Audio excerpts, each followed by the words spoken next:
Hello po, paano po natin makakancel yung chattel mortgage ng ating sasakyan?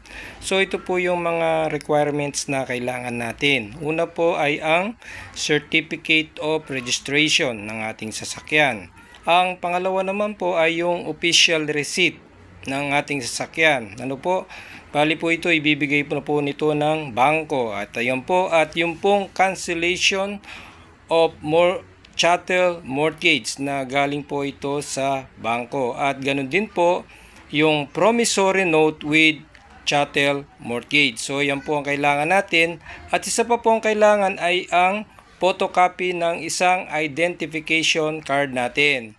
Pagkatapos po nun ay pupunta na po tayo sa RD, Registry of Deeds, at ito po yung isang form na kailangan natin. So ito po, ipipila po natin ito at isasubmit po natin sa security guard. At yung security guard po ay isesend naman po niya sa loob. At pagkatapos po nun ay maghintay lang po tayo at ibigay na po sa atin yung assessment form and payment order. Na ito naman po ay yung kung magkano po ang babayaran natin.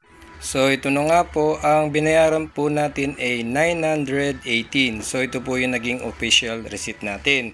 So pagkatapos po nun ay sasubmit po natin ito, lahat ng dokumento, at ang gagawin po ng Registry of Deeds ay lalagyan po nila ng stamp. So yan po yung kailangan natin.